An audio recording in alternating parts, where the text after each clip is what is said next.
Et je voulais rappeler un tout petit mot sur le fait que l'on couple la journée sur le BCI et la journée sur le feedback. Donc hier, effectivement, c'est la journée de lancement de l'association Cortico, qui est le collectif pour la recherche sur la technologie des interfaces cerveau-ordinateur. Alors elle a une particularité, c'est d'avoir un autre nom acronymique furtif, mais maintenant c'est Cortico et ça semble être validé depuis hier. Donc il y a une marraine et un parrain pour le lancement de cette association. Et la marraine qui est Teresa Vaughan, qui est du National Center for Adaptive Neurotechnology, Wadsworth Center dans l'État de New York, nous a fait l'honneur de rester présent pour cette deuxième journée. Alors, pour présenter les oratrices de cette session, je pense que mon co-présentateur Fabien Lotte va être le mieux placé effectivement pour vous les présenter. Je vous passe dessus. Merci bien. Donc bonjour à tous. Donc moi effectivement, moi je m'appelle Fabien Lotte, je suis chercheur à INRI à Bordeaux, donc je travaille sur les interfaces serveur-ordinateur. Et du coup, comme ça a été déjà mentionné ce matin, il y a beaucoup de liens en fait entre les interfaces serveur-ordinateur et le neurofeedback. Et comme l'avait dit Thomas Ross, même si effectivement l'objectif des BCI, des interfaces serveur-ordinateur, c'est le contrôle, c'est pas la neuroplasticité. Il faut savoir que pour certains types de BCI, d'interface serveur-ordinateur, il y a quand même un effet d'apprentissage, notamment pour les BCI basés sur des tâches mentales. Et donc du coup, on se pose aussi la question comment faire pour améliorer l'apprentissage du contrôle d'une interface serveur-ordinateur, et donc on peut utiliser le neurofeedback pour ça. Et du coup, il y a des problématiques communes entre le BCI et le neurofeedback sur comprendre comment les gens apprennent et quel feedback donner. Et donc du coup, c'est ça qu'on va voir dans cette session aujourd'hui avec deux présentations par deux doctorantes qui sont à Bordeaux en ce moment, qui vont parler du coup d'apprentissage en BCI, avec les liens que ça peut faire avec le neurofeedback. Et on va commencer par Léa Pilette, du coup, qui va vous parler de feedback pour les interfaces serveur-ordinateur. Merci pour cette présentation. Bonjour à tous. Oui, je vais vous parler du feedback dans le cadre de l'apprentissage des interfaces cerveau-ordinateur. Donc, comme ça a déjà été dit par Lorraine Néronnet et Thomas Ross, les interfaces serveur-ordinateur permettent aux utilisateurs de contrôler des applications externes seulement à l'aide de leur activité cérébrale. Et il en existe de plusieurs types des interfaces serveur-ordinateur, mais pour le reste de cette présentation, je vais parler des interfaces serveur-ordinateur que l'on contrôle à partir de tâches d'imagerie mentale. Donc des tâches d'imagerie mentale, c'est par exemple imaginer un calcul mental. Ou encore imaginer un mouvement de la main gauche ou de la main droite, comme dans le cas de cet exemple d'utilisation d'interface serveur-ordinateur. Donc, où la personne imagine le mouvement de la main droite pour faire en sorte que le fauteuil roulant aille à droite et des mouvements de la main gauche pour faire en sorte que le fauteuil roulant aille à gauche. Donc, voici le protocole standard d'utilisation des interfaces serveur-ordinateur. Donc, l'utilisateur réalise une tâche d'imagerie mentale. Au même moment, son activité cérébrale est enregistrée, donc dans notre cas à l'aide d'un électroencéphalogramme. Ces informations, elles sont traitées afin d'en obtenir la performance de l'utilisateur et on informe l'utilisateur à l'aide d'un feedback sur sa performance. Donc on voit que ça demande à la fois un apprentissage de la part du système qui doit apprendre à reconnaître quelle tâche est réalisée par l'utilisateur et ça demande également un apprentissage de la part de l'utilisateur qui, lui, doit apprendre à moduler son activité cérébrale de telle sorte à ce qu'elle soit la plus facilement reconnue par le système. Or, entre 10 et 30% des personnes sont incapables d'apprendre à utiliser ce type d'interface. Et en moyenne, on reconnaît dans 75% du temps quel essai est réalisé par une personne lorsque la personne a le choix entre deux tâches. Donc ces résultats, ils sont similaires également dans le cadre du neurofeedback. Et ça explique pourquoi ce type d'interface n'est pas utilisé à plus grande échelle. Donc il y a deux pistes principales d'amélioration, à la fois au niveau du traitement de signal, donc améliorer la récupération des signaux EEG, et ou le traitement de ces mêmes signaux. Mais une autre piste, c'est d'améliorer le feedback en lui-même, parce que si une personne n'est pas capable de produire une activité cérébrale qui est discernable. Dans ce cas-là, peu importe l'enregistrement et le traitement de signal qui est fait derrière, une personne ne pourra pas se servir de ce type d'interface. Donc, dans le reste de cette présentation, je vais vous présenter les différents feedbacks qui existent, parce que du coup, une amélioration du contexte d'apprentissage et donc du feedback pourrait permettre d'améliorer les performances en interface serveur-ordinateur. Et ensuite, je vous présenterai où se situe le feedback le plus utilisé par le domaine des interfaces serveur-ordinateur dans un contexte général. Et je présenterai différentes études qui ont visé à améliorer ce feedback, dont l'étude sur laquelle est basée mes propres recherches. Donc les feedbacks, il en existe principalement de deux types principaux.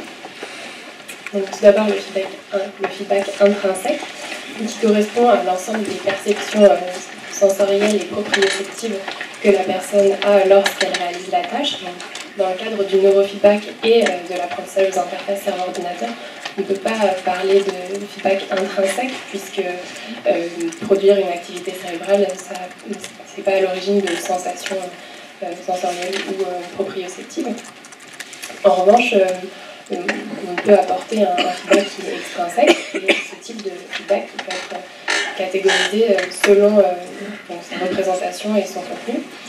Notamment au niveau de la représentation, quelle modalité sensorielle est sollicitée par ce feedback. Est-ce qu'il s'agit d'un feedback visuel, tactile ou auditif?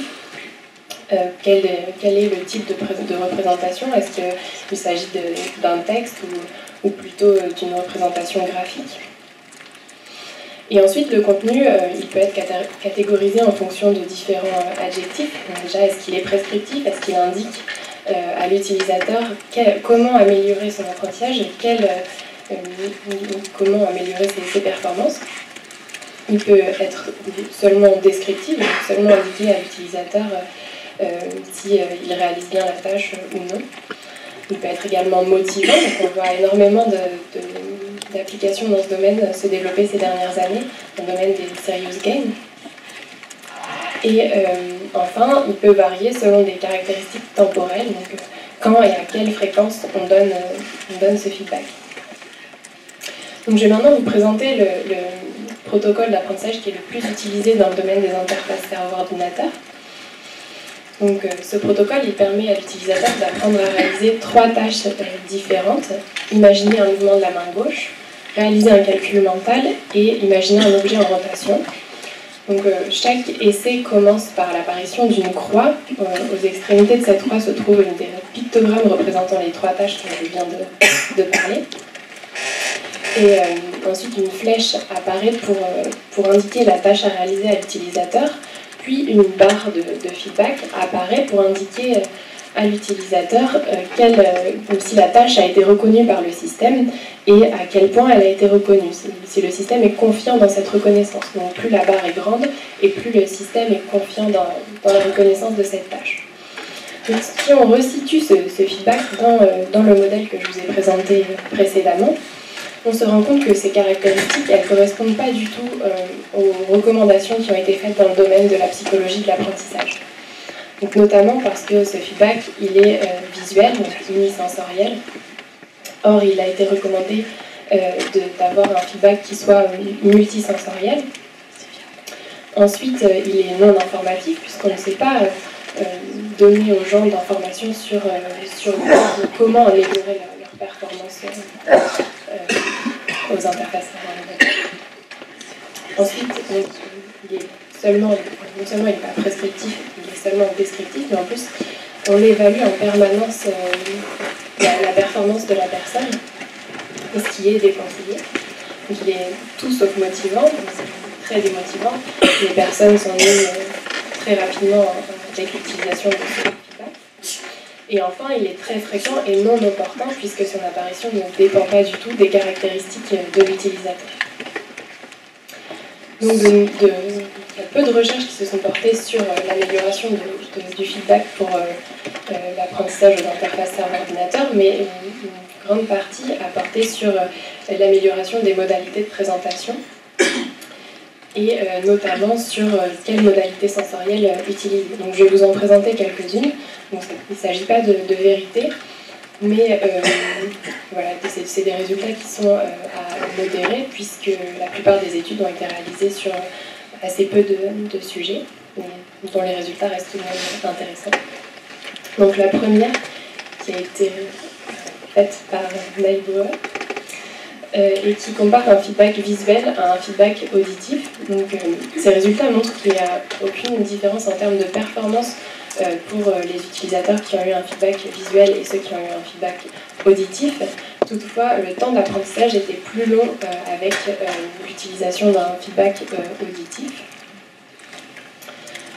Ensuite, une deuxième étude de Simcotti qui, lui, a travaillé sur un feedback tactile. Donc là encore, pas de différence de performance et pas de différence en plus de temps d'apprentissage.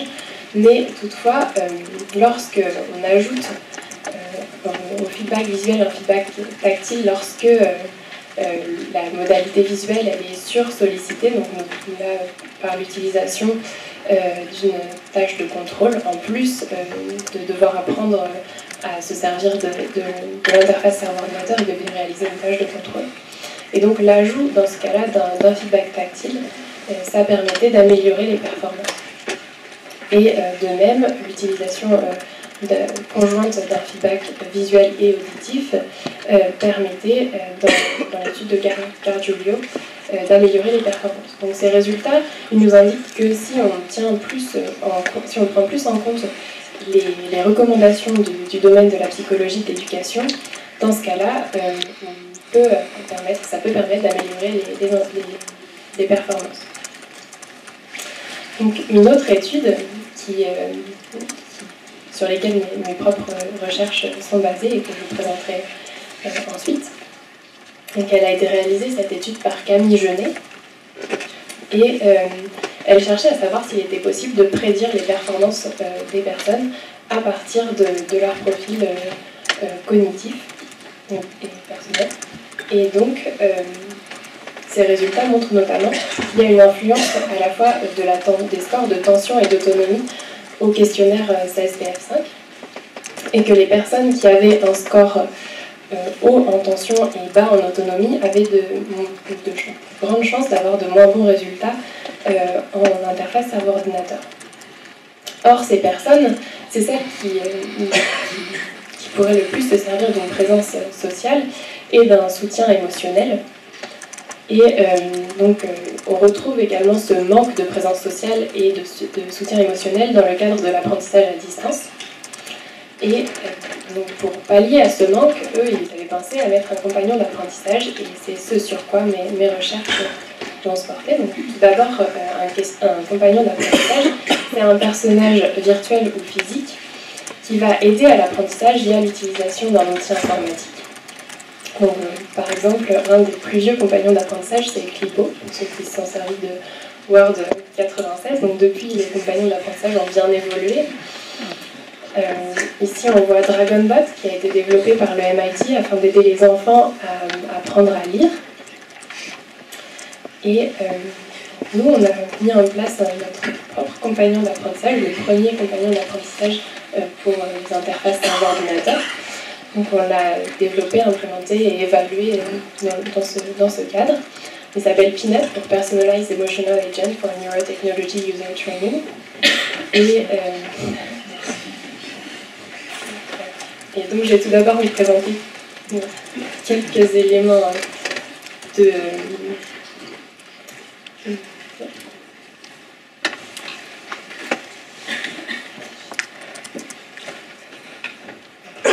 Je vais tout d'abord vous présenter quelques éléments de sa conception, en commençant par son apparence, son comportement et son implémentation dans le protocole standard d'utilisation des interfaces serveur-ordinateur. Et ensuite, je vous présenterai l'étude dans laquelle on a testé son influence sur les capacités d'apprentissage des interfaces serveur-ordinateur.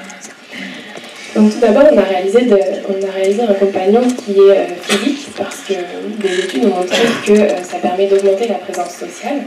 Ensuite, on a choisi un compagnon qui est anthropomorphique, parce que ça facilite les interactions sociales. Et enfin, on lui a fait des formes rondes, parce que ça permet, selon des études de design émotionnel, de favoriser l'apparition d'émotions positives chez l'utilisateur. Je vais maintenant vous parler des interventions de Pinot. Chaque intervention, elle comprend de 1 à 2 émotions. Ces émotions, elles peuvent varier en type et en intensité. Ensuite, chacune de ces interventions, elle comprend également une phrase, et ces phrases, elles peuvent être catégorisées en 5 sous-parties. Donc, par exemple, les phrases qui appartenaient à la catégorie générale et forte, elles mettaient en valeur l'effort réalisé par la personne afin de recentrer l'objectif sur l'apprentissage, ce qui permet d'aider à l'apprentissage d'après Wolff. Et donc, par exemple, avec une phrase qui disait « Tous tes efforts sont nécessaires pour progresser ». Ensuite, les phrases qui appartenaient à la catégorie stratégie, elles permettaient de suggérer à l'utilisateur soit de garder une stratégie, soit d'en changer selon les performances de l'utilisateur. On s'est également intéressé aux caractéristiques que devaient avoir ces interventions afin d'avoir le maximum d'impact. Et donc on a réalisé une étude d'utilisateurs sur une centaine de personnes. Et donc voici les résultats. Donc on a par exemple observé qu'il était préférable de donner des phrases qui étaient déclaratives aux personnes qui avaient un progrès négatif, donc qui ne progressaient pas, qui faisaient l'inverse. Et ce qui reste logique, puisqu'une phrase exclamative dans ce contexte peut paraître plus agressive. Donc ensuite, on choisissait la catégorie de la phrase à fournir en fonction du contexte, et ce contexte, il comprend à chaque fois à la fois la performance de l'utilisateur et également son progrès, c'est-à-dire l'évolution de ses performances dans le temps. Donc, en prenant un exemple, si une personne venait d'avoir une très bonne performance, mais que son progrès était resté similaire sur les derniers essais, dans ce cas-là, vous parcourez le genre de règles et on obtenait une phrase qui proposait à l'utilisateur de changer de stratégie afin d'en essayer une autre pour voir si ça permettait d'améliorer les performances. Donc, Pinot, on retrouve le protocole standard d'utilisation des interfaces serveur-ordinateur que je vous ai présenté précédemment. Donc, Pinot, il s'inscrit dans celui-ci ainsi, donc il récupère les performances de l'utilisateur, il en déduit une intervention, donc une émotion ainsi qu'une phrase à fournir à l'utilisateur. Il envoie l'ensemble de ces informations à un smartphone qui à la fois prononce la phrase choisie et affiche l'expression faciale donnée.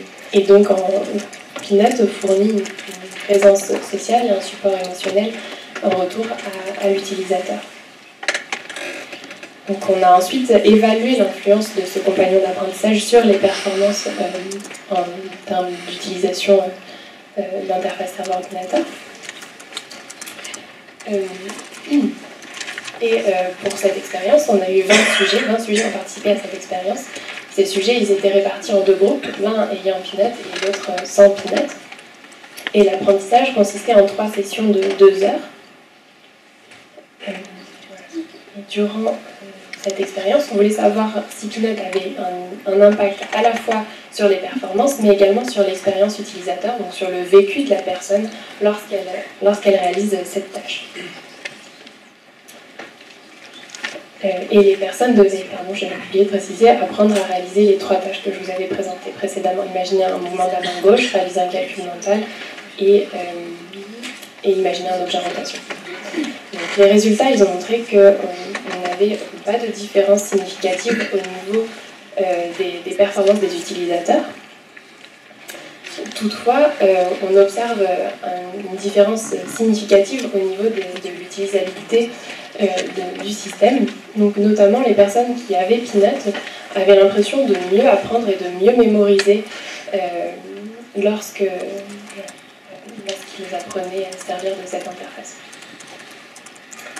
Donc, pour résumer un peu, on a des résultats qui sont généralisables en termes de design utilisateur. Donc, les résultats que je vous ai présentés qui concernent le type d'intervention à fournir en fonction du contexte. Ensuite, on a des résultats encourageants puisque Peanut, on a observé qu'il avait une influence sur l'expérience utilisateur. Et pour les performances, il pourrait peut-être être intéressant de faire de nouvelles expériences avec plus de sujets pour savoir si, par exemple, son influence diffère selon, par exemple, le sexe de la personne. Et enfin, donc on a plein de pistes d'amélioration pour nos prochaines études, notamment grâce au retour que nous ont fait les sujets. Parce que, par exemple, Peanut pouvait être un peu déstabilisant, étant donné que ces interventions, elles sont basées sur le progrès des personnes.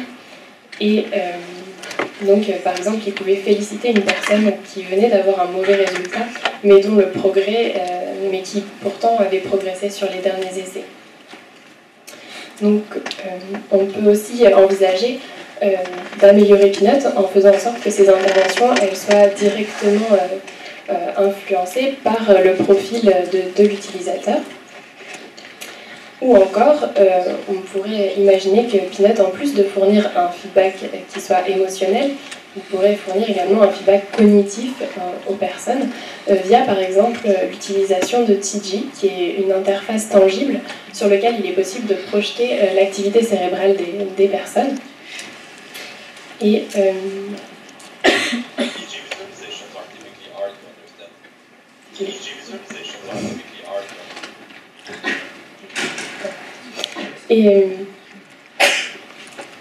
Et donc voilà, donc Peanut pourrait peut-être être couplé avec ce compagnon d'apprentissage et pour aider les personnes à apprendre à s'en servir.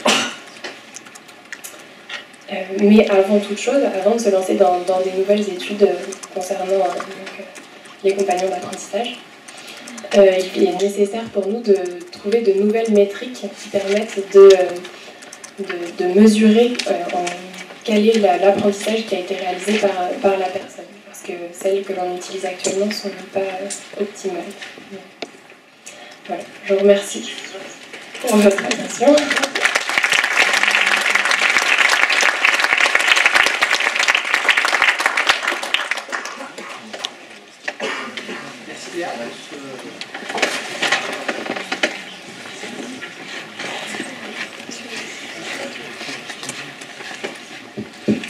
Donc merci Léa pour cette présentation et ce remarquable respect du timing. Donc on peut proposer 2 questions. Oui, merci Léa. Je pense que c'est exactement ce genre de travaux qu'il faut faire dans le champ du neurofeedback et des pathologies mentales pour améliorer l'efficacité de nos protocoles.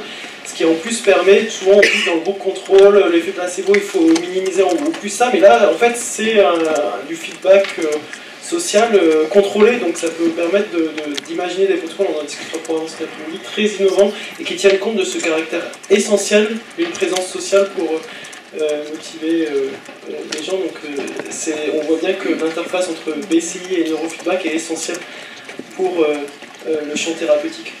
Une question un peu simple, mais est-ce que les gens perçoivent leur évolution de performance? Parce qu'il y a tout ce problème de la prise de conscience de l'efficacité de sa performance. Est-ce que ce que tu as dit, ça ne matchait pas entre ce qu'ils avaient perçu juste au moment, mais avec l'évolution, mais est-ce qu'ils ont conscience de cette évolution de performance? Et c'était sur quel type de signal EEG? J'ai peut-être raté ça, c'était sur... c'était le ASMR, c'était sur du rythme mu, mais est-ce qu'ils ont conscience de l'évolution de l'apprentissage et de leur performance? Alors non, ils n'ont pas du tout conscience de leur performance. Non, pas du tout. Oui, non, on observe même des choses. Les gens ont parfois l'impression de s'être énormément améliorés alors que c'est exactement l'inverse. Mais aussi parce que le feedback peut être un peu faussé par les mesures. En fait, c'est ce que j'avais terminé, je me suis pas... j'ai pas trop élaboré sur le sujet, mais c'est vrai que les mesures de performance ne sont pas forcément ultra adaptées parce que parfois le feedback on retourne à l'utilisateur, lui indique qu'il peut être biaisé vers une caractéristique. En fait, le feedback va indiquer qu'une des tâches est tout le temps reconnue. Donc ça, c'est dans le cas où on ne reconnaît absolument pas du tout l'activité cérébrale des gens. le feedback reconnaît absolument au hasard. En fait. Comme il n'arrive pas à discriminer quelle tâche l'utilisateur est en train de réaliser, il en donne une tout le temps la même. Et dans ce cas-là, les sujets sont très contents parce qu'ils disent c'est génial parce que du coup, c'est vrai qu'il y a 2 tâches où il ne reconnaît vraiment pas du tout, mais il y en a une, il reconnaît vraiment à chaque fois. Et donc c'est vraiment, au final, c'est un bon résultat. Alors, en fait, derrière, c'est pas...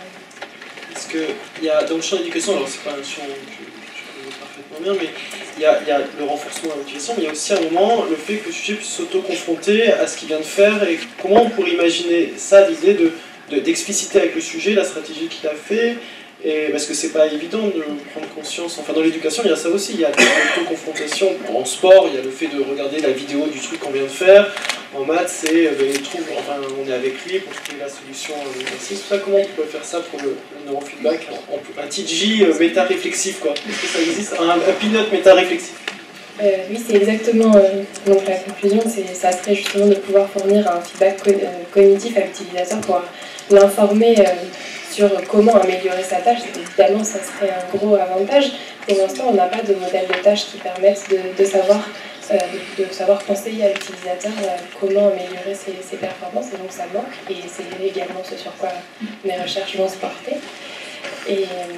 Et oui, pour l'instant, on pourrait, par exemple, imaginer d'utiliser le compagnon que je vous ai montré tout à l'heure, rapidement, mais TG, pour lui, qu'il montre à l'utilisateur son activité cérébrale, pour lui indiquer si, en effet, la tâche qu'il réalise, elle est reconnue ou pas, et si, en plus... Et oui, une seconde réponse, c'est oui, on se tourne vers des questionnaires pour savoir, on est en train de réaliser, pour savoir quelles tâches les personnes ont réalisées lors de l'entraînement. Et c'est assez compliqué au final à réaliser comme questionnaire, puisque c'est très subjectif. Les personnes peuvent avoir l'impression d'avoir réalisé énormément de tâches différentes. C'est également soumis à lui. On peut pas, si en plus on demande à la personne d'évaluer en continu les tâches qu'elle réalise, ça va influencer également ses résultats. Donc, les questions, parce qu'il y a d'autres questions, mais en plus un aspect, c'est vertigineux dans le neurofeedback parce que certains papiers montrent que ceux qui ont le plus tendance à savoir ce qu'ils font ont les moins bonnes performances. C'est ceux qui pensent avoir le plus grande contrôlabilité et déclarent des stratégies qui réussissent le moins dans le rythme mûr. Alors ça dépend peut-être du type de neurofeedback, mais il y a aussi. Oui, c'est tout à fait vrai. Mais encore une fois, je pense que des nouvelles mesures de performance, ça permettrait d'améliorer énormément ce Je pense que dans le tout début de ta question, il y avait aussi la recherche du AA moment, et en 3 fois 2 heures, pour le temps.